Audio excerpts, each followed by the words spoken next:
Hi guys. Okay, so I did go to the Fulford place, the mansion, this right here.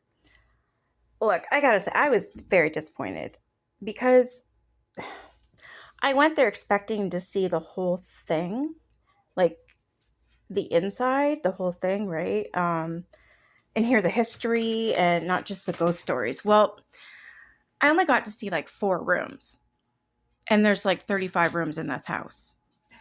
Yeah, I got to see the study. Was it the study? Or no, the office, Mary's bedroom, and the bedroom off that, which was the baby's, a hallway, a cupboard. Yeah, I didn't get to see very much. And there wasn't very much history, like at all, that they said. Um, so that was disappointing. The only ghost stories that I can recall, because at this time I was just like, okay, I'm kind of bored. I want to get out of here. Was about this ball of light that went down the stairs. Um, I don't remember who that happened to. Uh, a servant at the time, and then I guess it happened again recently to one of the workers that are on site. I guess. Uh,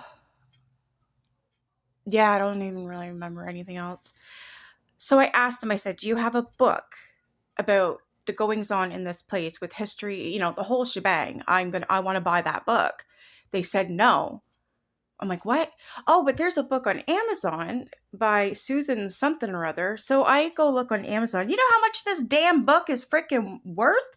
$149. I ain't spend no 149 damn dollars. I'll Google it. Shit, I'll make my own freaking book. Like, you kidding me?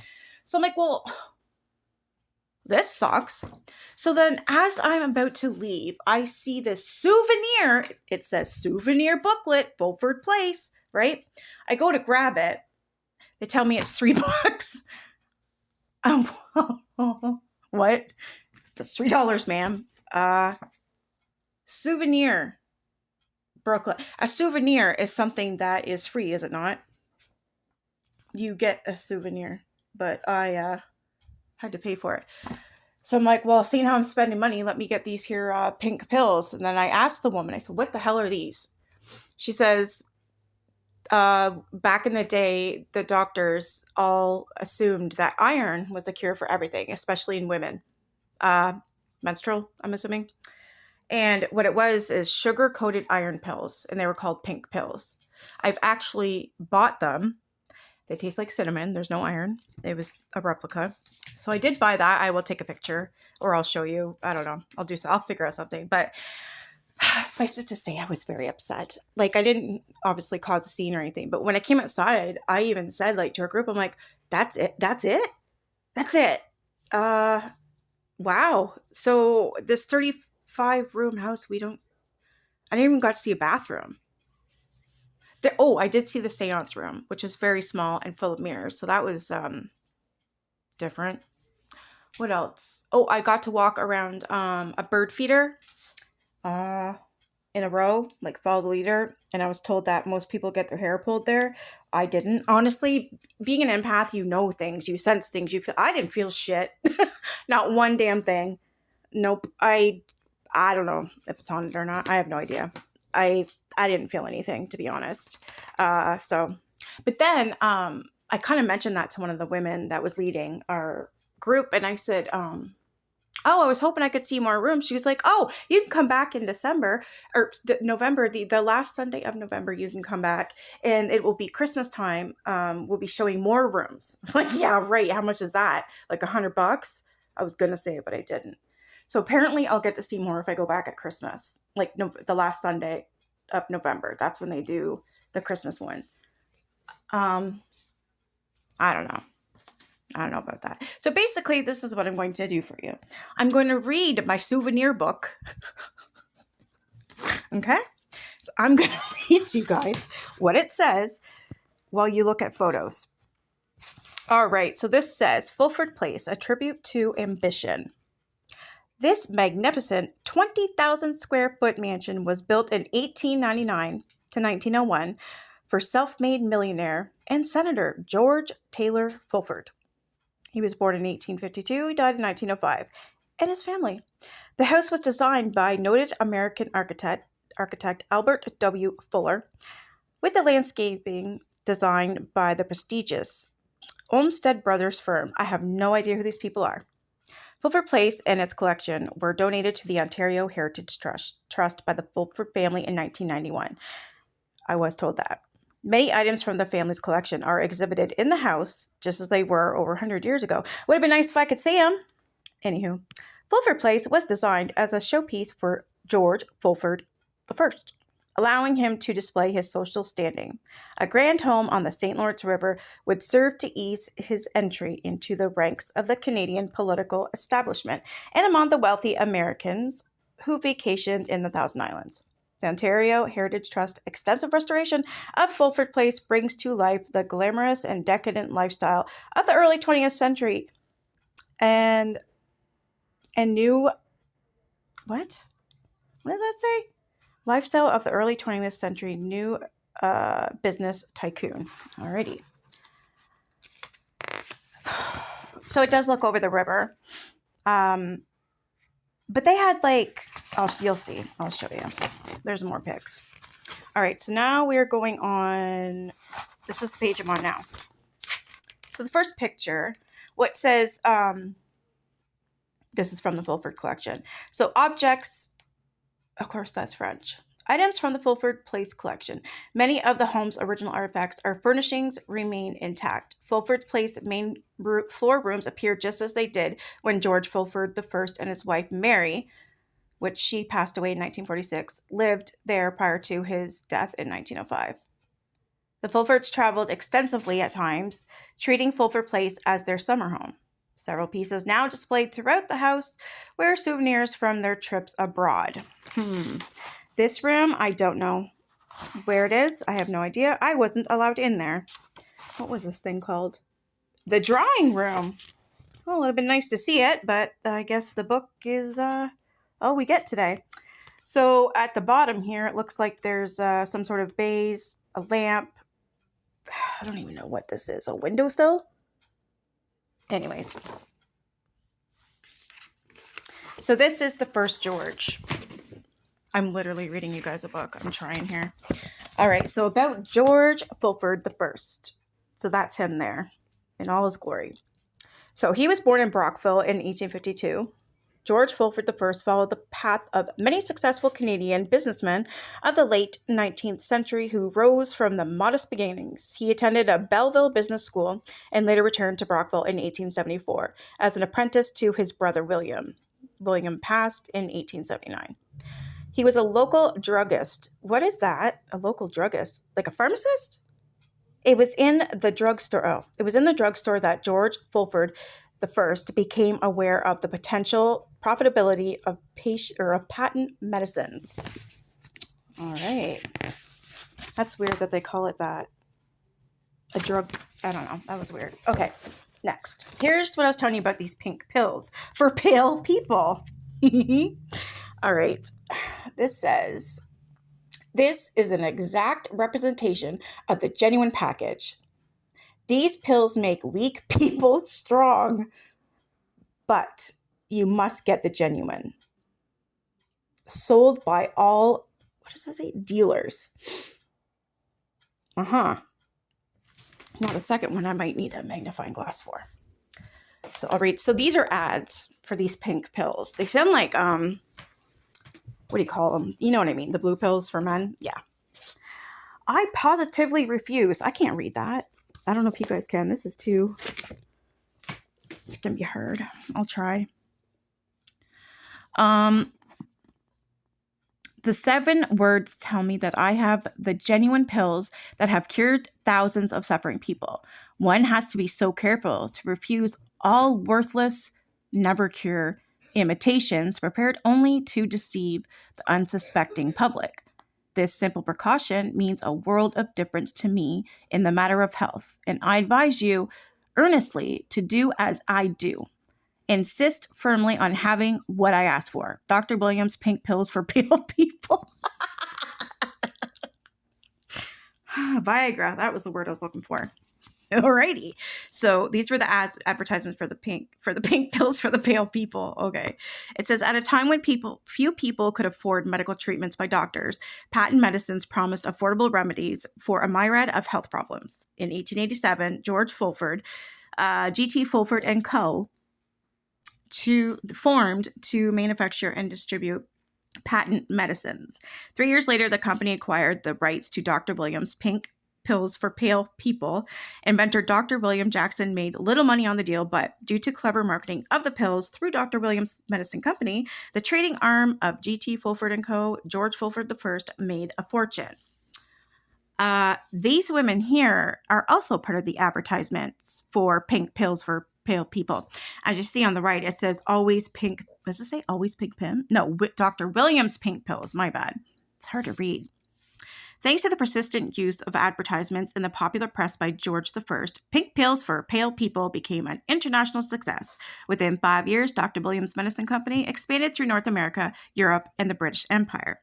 As this business grew, George Fulford I also served on Brockville's Town Council and Finance Commission. A staunch member of the Liberal Party, George Fulford was rewarded for his support of Prime Minister Wilfrid Laurier. Oh, wow. With an appointment to the Senate of Canada in 1990. Really?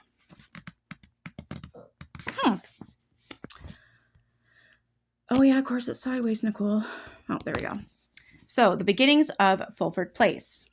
This, what we're looking at here, is a boathouse. No, I was not allowed to see that either. In the 1890s, wealthy Americans were building vacation homes along the St. Lawrence River in the Venice of the North, the scenic Thousand Islands. George Fulford purchased a substantial riverside home known as Edgar Place in 1895. He later tore it down to make room for his new home, Fulford Place. Oh, maybe that's why I can't see it, because it's gone. To ensure visibility from the St. Lawrence, he painted an existing boathouse and gazebo. Yellow at the edge of the 4-hectare, 10-acre estate. In 1896, prior to the construction of the Fulford Place, George Fulford hired prominent American landscape architects Frederick Law Olmsted Jr. and John Charles Olmsted Sr. to design gardens for the new estate. The prestigious Olmsted firm also designed New York City's Central Park. And F.L. Olmsted Sr. with Calvert Vaux, 1858, I guess when they passed, and the grounds of the U.S. Capitol. And the White House in 1930. Wow. And the White House in 1935, Washington, D.C.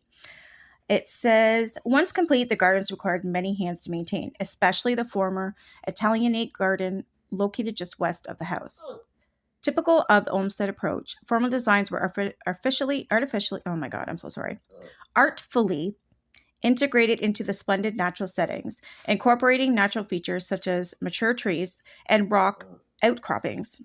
The focal point of the bedding garden was an elaborate white marble fountain. I think I seen that. Yeah, I think I did. Featuring bronze mythological sea creatures. The Italianate quality of the garden's original design was enhanced by a variety of carved stone figures, statues of Adam and Eve, a pair of crouching lions guarding the west veranda staircase of the house, a carved marble bench, as well as a large and small urns. Restoration of the Fulford Gardens was one of the Ontario Heritage Trust's most exciting heritage garden conservancy projects, with extensive research and documentation assembled from the Olmsted Archives in Massachusetts. That's a mouthful.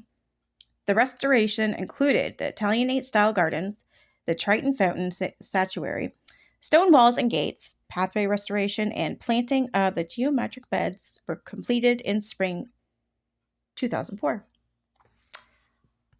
And that would be what they're talking about, which, again, I was not allowed to see. I did see the restored... No, I didn't get to see that. I didn't get to go up close and personal with that. Oh, my gosh.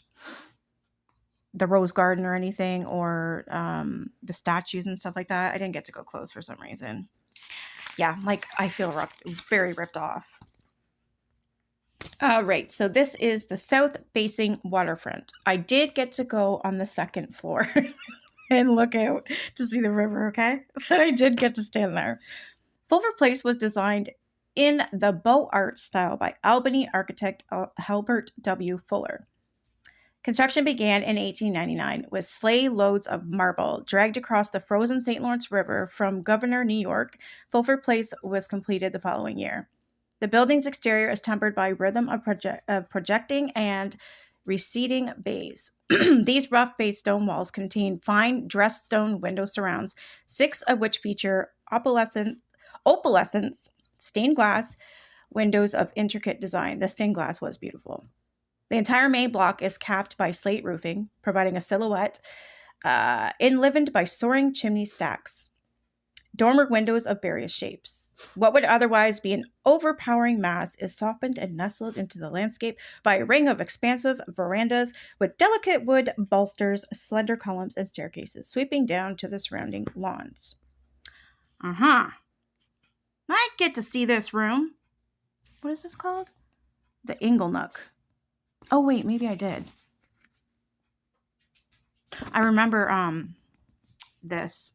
No, that's not it. Sorry. That was really cool. It was all around the room. Okay, I think I was standing there. Oh, yeah, because there's a staircase. Never mind. That was the entrance. Yes, I did get to see that. The interiors of Fulford Place were designed using prefabricated components that could be installed by local laborers to create an ornate, handcrafted appearance. Well, they did, because this part here was beautiful. The decorative plaster of the salon was sourced from catalogs to create an appropriate sense of style without the costly necessity of importing foreign plasters. Certain highlights, such as the Grand Hall fireplace, contain custom features such as the hand-carved mantle bearing George Fulford's motto for his house, "Here rest and call content thy home." Well, I didn't see that. Where the hell was that written? Like I said, I got ripped off. Second floor hallway. I think, yeah, I got to, was it there? Yes, I got to stand on that carpet, and to the left was a cupboard. I got to see. So I didn't even get to go all the way down the hallway. I wasn't able to go to the end. I wasn't able to see what these photos were on the wall. Nothing, because everything was pitch black. However, I asked them, this is going to blow your mind. So I asked them, I said, may I take pictures? No. Can I record? No. Can I go live? No. Can I do anything? No. We're all in black. We're all silent, listening to whoever's talking about whatever, and follow the leader. So I said to the woman, I said, well, she says, it's kind of dark. You probably won't get pictures anyways. And they don't like that. And she's like, you can take photos after. That's what she told me. So I didn't take any. None. I waited till after, right? Well, afterward, we were shuffled out the front friggin' door, so I didn't get to do shit. I was pissed off. Okay. So it says the second floor was a center for the family's activities, connecting 5 bedrooms, 4 bathrooms, which I've never seen any of them, a dressing room, didn't see, a sitting room, I didn't see. At the western end of the hall, a quiet reading and sewing nook overlooked a spacious balcony and the formal gardens. I didn't see. Crimson and gold stenciled walls provided the perfect backdrop for the collection of landscape paintings and family portraits. I should have been allowed to see that. And now, the Fulfords. So this is apparently the family tree, sort of. I don't know. George Taylor the First, and then you got some Dorothy Marston, Martha Harris, George Taylor the Third, Martha Charlotte Dwight. I don't know any of these people. The Fulford family occupied Fulford Place from 1990 to 1987. Huh? How does that make sense? Oh, never mind. Oh my God, I'm stupid. George Taylor Fulford I, one of the 10 children of Hiram Fulford and Martha Harris. Oh, that makes sense. Duh. Built the house in 1899 to 1901. His son, George Taylor Fulford II, assumed responsibility for the Fulford Place in 1946 after the death of his mother, Mary Wilder White. George II's children lived there as well. George Taylor Fulford III, Martha Charlotte Fulford, and Dwight Wilder Fulford. George Taylor, I don't even know. The 5th? Or the 4th? I grew on 4. The great-grandson of George Taylor Fulford I often visited Fulford Place. All right. Now we're on to Dorothy. I don't remember who she is. I think George II's wife. I think so. So it says, as the first child of George and Mary, Dorothy witnessed her father... Oh. Oh, she was the daughter. Okay. See, they didn't tell me very much. So I'm kind of glad I got this little, souvenir that I had to pay for. So as the first child of George and Mary, Dorothy, which passed away in 1949, witnessed her father's meteoric climb to millionaire status. She was 20 years old when the family finally moved into their new residence. While Fulford Place was being built, the Fulfords lived in Thornton Cliff, the mansion east of their property. They later purchased this adjoining estate as a wedding gift for Dorothy. Okay. Dorothy Fulford. So that would be, I'm assuming this is her wedding. And Arthur Hardy, September 7th, 1904.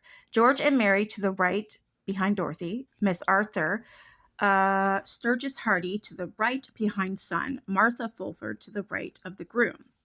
Dorothy Fulford, Arthur Hardy, that's French. All right, moving on. In 1904, Dorothy married Arthur Charles Hardy, son of a former Ontario premier. Really? The wedding was the first and largest celebration George Fulford I presided over in his new home. The occasion provided an opportunity to display the family's wealth and social status. Yeah, rub it in. Martha and George II. Dorothy's younger sister Martha married twice. Her first husband died shortly after their marriage in 1906. In 1909, she married again, this time aboard the family yacht.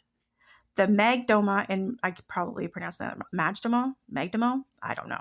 In Montreal, Sir Wilfrid Laurier, Prime Minister of Canada, gave the bride away. Martha died in 1910 during childbirth. Aww.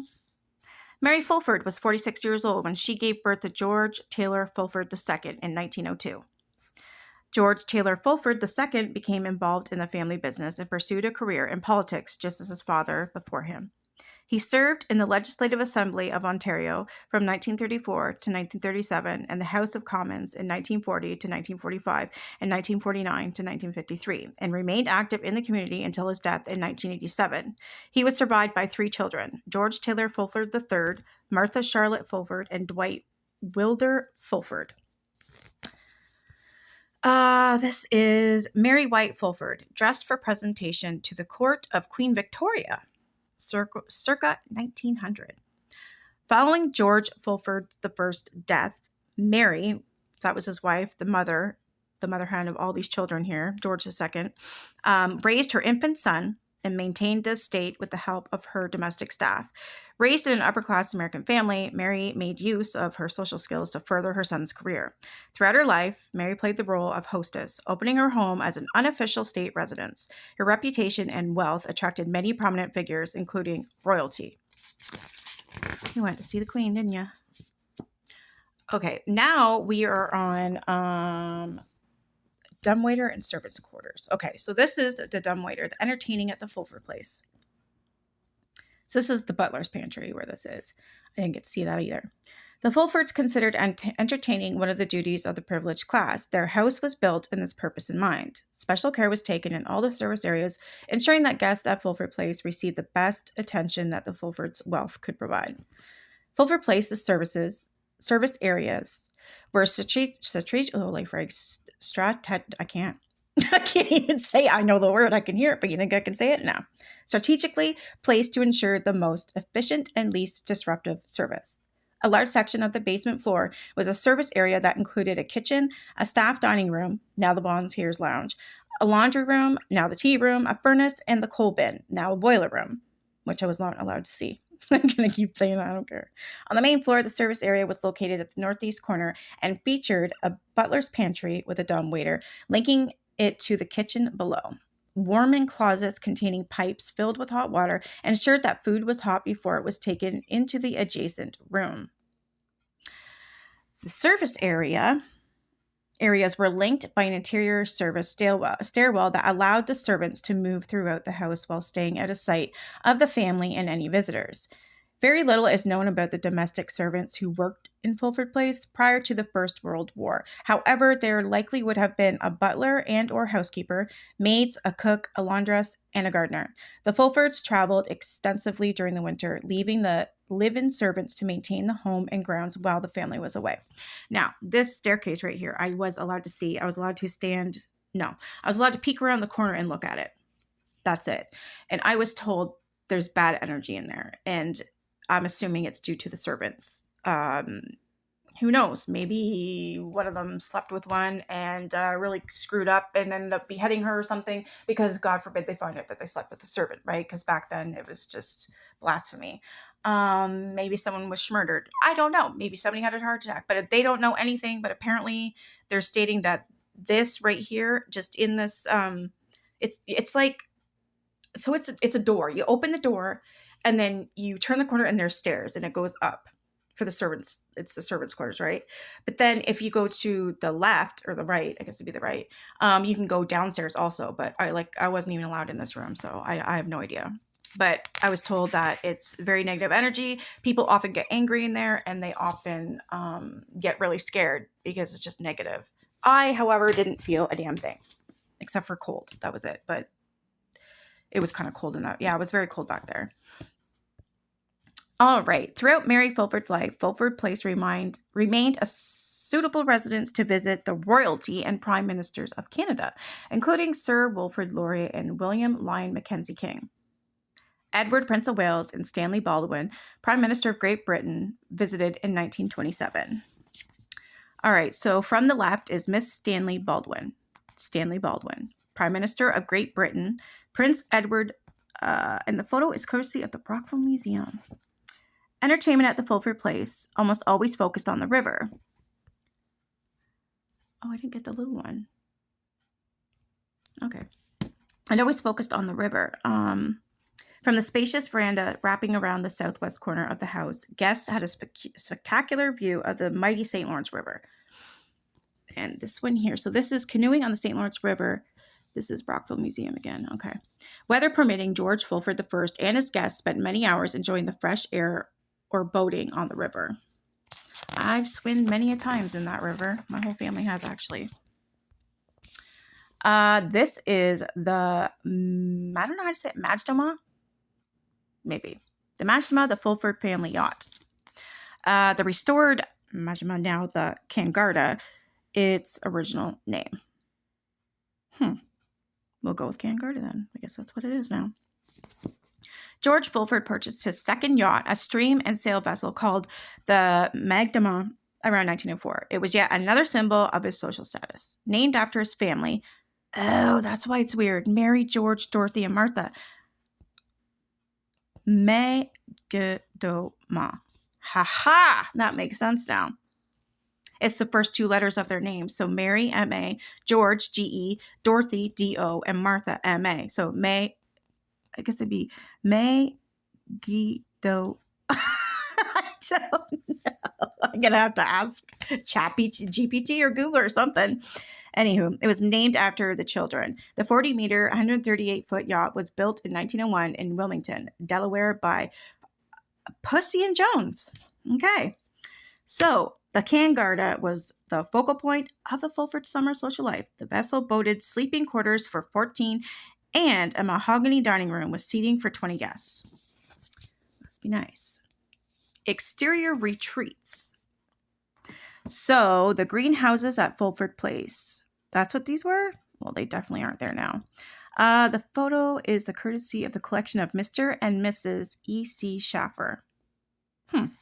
Fulford Place's facilities included 3 greenhouses, each over 20 meters, 60 feet long. The 2 longer glass palm houses were used for entertaining. One housed a small heated pool, sheltered from prying eyes by orchids and lush palm trees. The others contained tropical plants arranged in artful grottos around a goldfish pond. The Fulford's greenhouses were replaced in 1930 and eventually demolished in 1953. Okay, because I was going to say, because I didn't see any of that stuff. Mary Fulford's log cabin. So that was, so George Fulford's the first. This is his wife, Mary. So I was told that, yes, she raised her son, George. They lived in the house, but when he got married to Dorothy, she was older. She moved out to this cabin down the way. And then when she got older and got sick, she moved back in so they could take care of her. So it's Mary Fulford's log cabin on the estate grounds. Following her husband's death, Mary Fulford had her own private retreat built on the state grounds. It was a rustic log cabin constructed among the cliffside gardens. Despite its simple appearance, the cabin was not lacking in amenities. It featured 2 sitting rooms, dining rooms, bedrooms, bathrooms, and a kitchen. Mary entertained smaller groups there comfortably. I wasn't allowed to say that either. I don't even know if it's still there. The billiard room, yes, that was the first room I was allowed in. This is where they would have the men, like kind of like the movie Titanic. So I was told that when they were done, when everybody was done having their dinner in the dining room, the men would retreat to this billiard room. They'd have their whiskey and smoke their cigars and have chit chat while the women, I don't know, did something else. They didn't say what the women did, but yeah, that's what it was. There was a beautiful green fireplace in there. I wish I would have got. It was like emerald. What is it made out of? That green. What's it called? I can't think of it. It's like local to Asian people. It's green. It's a green. Not. Oh, come on, I can't think of it. But it's like a quartz of something. I'll think of it when I least expect it. But so the Fulford Place luxury extended to its recreational facilities. The gentlemen guests, okay, they're going to say exactly what I just said. The gentlemen guests often retreated to George Fulford I's own private haven, the billiard and smoking rooms. The billiard room boasted hand-stenciled canvas walls and an elaborate fireplace hood featuring a Tudor rose and cross emblem. That fireplace was green. It was immaculate. It was beautiful. And then it had wallpaper. It was beige with like a kind of like a, I guess, fox fur kind of color on it. I'm not sure what it was. Yeah, I don't know. Maybe you could see a bit more. Yeah, that wasn't the fireplace. Where are we? Oh, that's the smoking room. What? Yeah, this is new, this part here, because back there, that's the green fireplace. And then when I go over to this one, that must have been updated. It says the smoking room. Oh, it's a different room. My bad. Another one I wasn't allowed in. The smoking room, also known as the Moorish room. Adjoining the billiard room was the smoking room where George Fulford entertained his political and business associates. The room was decorated in a Moorish theme. Hand-rendered gilt ceilings and carved wood reflected Byzantine geometric patterns, while luxurious textiles added richness to the exotic ambience. The circular fireplace with its colorful tiles was based on designs from, we'll just go with, a palace in Spain. Although the furniture is no longer present, the room retains much of its original style and structural elements. Today, the space is available for meetings and public functions. Then why wouldn't you show me if it's public, huh? Okay, so this is George Fulford and Dorothy in Egypt, December 1902. George Taylor Fulford I may have designed the smoking room to be reminiscent of his trip to the pyramids of Egypt. I went now. I wasn't allowed to see it. All right, restoration. So this is the restoration of the veranda, and that was done in 1995. I don't recall if I've seen that or not. Maybe, well, from the outside, maybe, yeah. The Ontario Heritage Trust undertook an extensive restoration of the site before opening Fulford Place to the public as a museum in 1993. The verandas were completely rebuilt and the interiors conserved. The early 20th century electrical plumbing and heating systems were refitted and amenities added to provide public access to the Beaux Arts Mansion. Okay. This is the library. Was I allowed in there? Oh, yep. I thought it was the office. Okay, this is the library. I was allowed in there. This picture doesn't do it justice. The ceiling was, wow. It was like a honeycomb ceiling. It was actually indented. Like, it was amazing. Beautiful, gorgeous. I wanted like everything in that room. It was beautiful. So it says the library, with its smaller dimensions and southern exposure, is perhaps the most comfortable room in the mansion. It was George Fulford's private study. The ceiling and walls are walnut. The woodwork showcases a fleur-de-lis on a shield, a motif that appears on the carved mantle and in other areas of the house. Okay, so the story in this room. So back, you see where the light is? I think that's where it is. I'm trying to think. Okay, that statue back there, the half a statue that's sitting on the stand. So right beside, also behind him, that's the bookshelves. Um, yeah, some library. That's the only books they had. That's weird. But it's a shelf and it's got three pieces in it, three different spaces in it. So on the left side there's books, and on the very right side there's books, but in the middle there's no books because something kept throwing the middle, the section of this case, this library case, this bookcase that had doors on it. It was locked too, by the way, but the middle one, somehow the door was always open and the books were always on the floor. So they just took them out and stopped putting books in there. So now there's only some on the right side and the left side. So I thought that was interesting. I asked if I could put a book in there, but they roped it off, wouldn't let me in. Bastards. The dining room, which I was not allowed to see. Stupid, right? The dining room and the drawing room were specifically designed for formal entertaining. Both have changed little and are furnished as they were in the senator's lifetime. Looks pretty. The dining room evokes a baronial feeling. The Honduras mahogany ceilings and paneled walls reflect the Renaissance revival style of the library and the main hall. Capable of seating up to 50 guests, the dining room was a showcase for Mary's crystal, silver serving pieces, and fine china settings. Really? The drawing room. Mary Fulford's piano, a satinwood Steinway grand, hand-painted in the butterfly pattern, was a central feature in the French Rococo. Rococo drawing room. My bad. Mary was trained in classical music and entertained guests at social gatherings. The plaster, architectural details, and the Lewis furnishings are early 20th century manufactured reproductions. That's a beautiful room, eh? Gorgeous. Yeah, what is this one? This is a restored master bedroom. This, I was allowed to stand in the doorway. So, but they said this was Mary's room. And then the baby's room is off to the left. So those two beds there, I'm not sure which one it is, but they told me Mary died in there on the bed. Well, I looked in, there's two beds, so I'm confused. But it says the master bedroom on the second floor was recently restored to its original splendor using historic photos and paint chips to determine the drapery style and the wall color. The project was entirely financed through funds raised by the Friends of the Fulford Place Association, an incorporated voluntary body that assists the trust in the operation and public interpretation of the site. Nothing about deaths, okay? This I did get to see outside. It was pretty. I got to walk past it, and I got to see it outside. So it says colorful and detailed stained glass windows are featured throughout Fulford Place. This is the only one I saw. These windows were fabricated using opalescent glass, a popular new material of the era. Colored jewels, multifaceted pieces of cut glass and texture and visual interest. Much of the mansion's stained glass has been restored through fundraising activities of the Friends of the Fulford Place Association. Among the restored windows are those in the dining room, breakfast nook, and powder room. Okay, yeah, well, I didn't get to see those, so I don't know. This is a view from the garden. I think it's like a gazebo. So that's where this picture was taken, and it's facing, it looks like the back. Yeah, that's the back of the Fulford Mansion. George Taylor Fulford died in Newton, Massachusetts in 1905 from injuries sustained in a motoring accident. Although he died too early to fully realize many of his ambitions, he accomplished much in a short period of time. Over the years, Fulford family members have been generous benefactors to their community.